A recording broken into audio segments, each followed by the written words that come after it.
한국 야구 팬들이 국제대회 성적 부진으로 여전히 비판과 논쟁을 이어가고 있는 바로 그 순간, 보이지 않는 백스테이지에서는 상상 이상의 거대한 문이 열렸습니다. 최근 몇 년간 WBC를 비롯한 국제 무대에서의 실망스러운 결과는 KBO 리그와 팬들에게 깊은 그림자를 드리웠죠. 특히 숙적 일본과의 격차가 벌어지고 있다는 냉혹한 현실은 단순히 선수 몇 명을 탓할 문제가 아님을 시사했습니다. 언론은 대형 자유계약 선수 계약이나 특급 유망주의 메이저리그 진출 소식을 기대하고 있었을지 모릅니다. 하지만 지금 우리가 주목해야 할 소식은 그런 단기적인 이슈가 아닙니다. 어떤 블록버스터급 계약도, 어떤 스타 선수의 MLB 이적도 이 뉴스만큼 한국 야구의 미래를 향후 10년간 뒤흔들 잠재력을 갖고 있지 않습니다. 우리가 지금부터 파헤칠 것은 향후 10년간 한국 야구의 근본적인 체질을 변화시킬 수도 있는 전략적 협약입니다. KBO 수뇌부는 최근 메이저리그에서도 선수 육성 시스템이 가장 체계적이고 선진적이라고 평가받는 팀 중 하나, 바로 샌프란시스코 자이언츠와 직접적인 대화를 나누고 합의에 도달했습니다. 이는 단순한 친선 교류를 넘어선 핵심 인프라 공유를 목적으로 하는 구체적인 움직임이었습니다.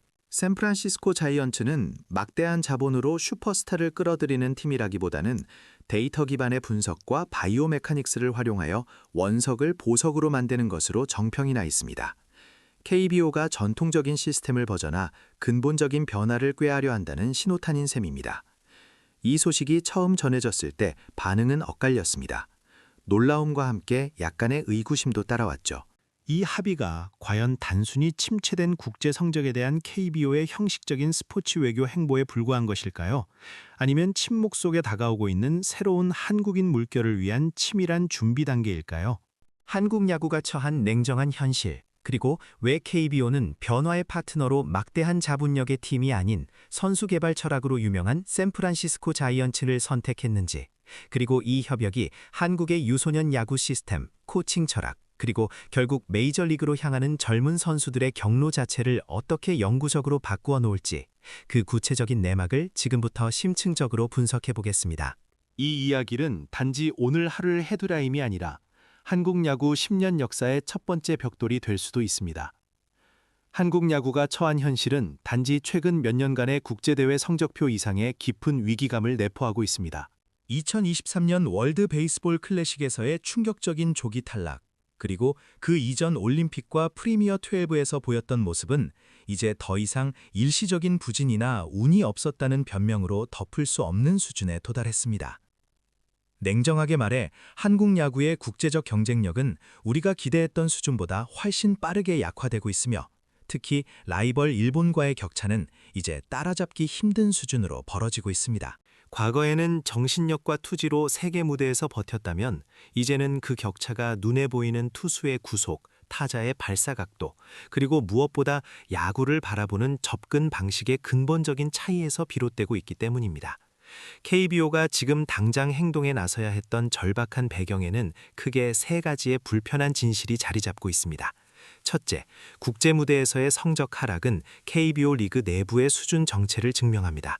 한때 한국은 아시아를 대표하는 강력한 리그 중 하나였으나 최근 국제대회에서 드러난 투수진의 평균 구속은 이미 MLB는 물론 NPB 주축 투수들과의 격차가 5km/h 이상 벌어졌습니다. 이는 단순한 신체적 차이를 넘어 선수 개발 단계에서부터 체계적인 바이오 메카닉스와 과학적 트레이닝이 부족했음을 의미합니다.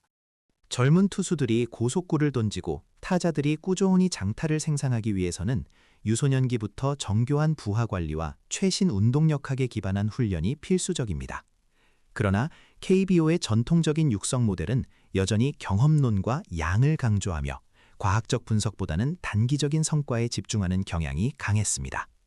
둘째, MLB의 요구 수준이 상상 이상으로 진화했습니다. 2000년대 초반 한국 선수들이 메이저리그에 진출할 때 요구되었던 차질이 뛰어난 재능과 강한 멘탈이었다면, 현재 MLB는 뛰어난 재능 위에 첨단 데이터 분석 능력을 기본으로 깔고 들어갑니다. 모든 구단이 트랙맨, 랩소도와 같은 첨단 장비를 활용해 투구의 회전수, 무브먼트, 타구의 발사각 등을 밀리미터 단위로 측정하고 분석합니다. 이제 선수들은 코치의 감이 아니라 데이터가 제시하는 객관적인 결함을 교정할 수 있어야 합니다. 만약 KBO에서 성장한 젊은 유망주가 미국에 진출했을 때 처음 접하는 방대한 데이터 분석과 첨단 훈련 방식 앞에서 시스템 쇼크를 느낀다면 성공 가능성은 급격히 낮아집니다. 문제는 한국의 아마추어 및 2군 시스템이 이러한 MLB의 현대적인 트레이닝 방법론을 충분히 흡수하지 못하고 있다는 점입니다. 셋째, KBO 리그 내부의 단기 성적 지상주의가 젊은 선수들의 장기적인 발전을 가로막고 있습니다. 한국 야구는 전통적으로 고등학교와 대학 리그에서부터 성적에 대한 압박이 매우 높습니다. 당장의 승리가 중요하기 때문에 감독들은 아직 성장 중인 어린 투수들을 혹사시키는 경향이 있습니다. 이는 선수들의 잠재력을 끌어올리기 위한 장기적인 부하 관리나 부상 방지보다는 눈앞의 승리에만 집중하여 선수들의 팔을 소모하게 만듭니다.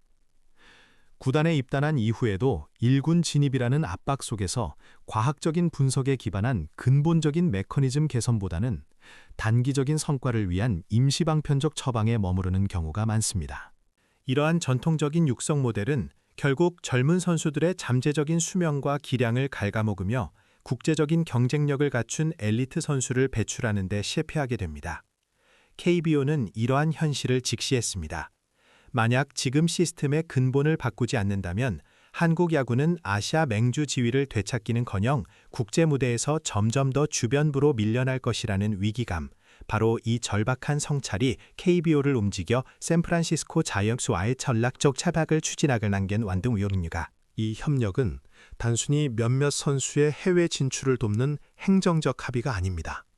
그것은 한국 야구의 뿌리를 뽑아 MLB의 최신 과학적 방법론이라는 새 토양에 옮겨 심으려는 고통스러운 시스템 수술의 시작인 것입니다. 이제 문제는 분명해졌습니다. 한국 야구는 뒤처졌습니다. 그리고 그 격차를 줄이기 위해 KBO는 내부의 오랜 관습을 깨고 외부의 선진 시스템을 전면적으로 받아들이는 전에 없던 가장 과감한 고전을 시작하려 합니다. 하지만 KBO가 이 중대하고 어려운 임무를 함께할 파트너로 왜 하필 샌프란시스코 자이언츠를 선택했을까요? 뉴욕 양키스나 LA 다저스처럼 매년 천문학적인 돈을 쏟아붓는 슈퍼팀이 아닌 자이언츠와의 협력은 언뜻 보면 의아하게 느껴질 수 있습니다.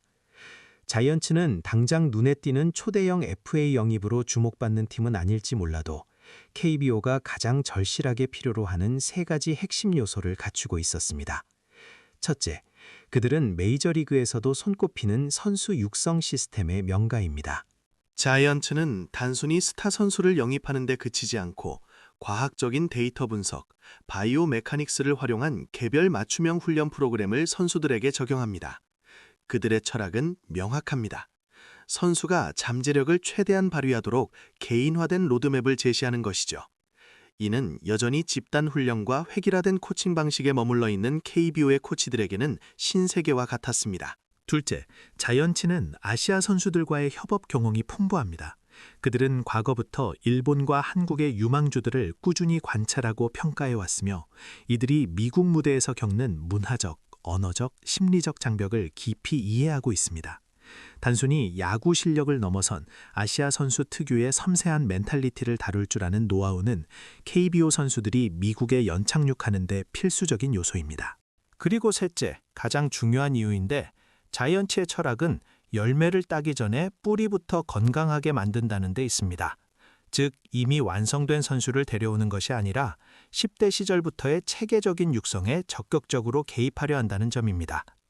KBO는 자이언츠가 바로 자신들이 원하는 한국 야구의 미래 10년을 함께 설계할 이상적인 건축가임을 확신한 것입니다. 그렇다면 구체적으로 KBO와 자이언츠는 이 협약을 통해 무엇을 바꾸려 했을까요?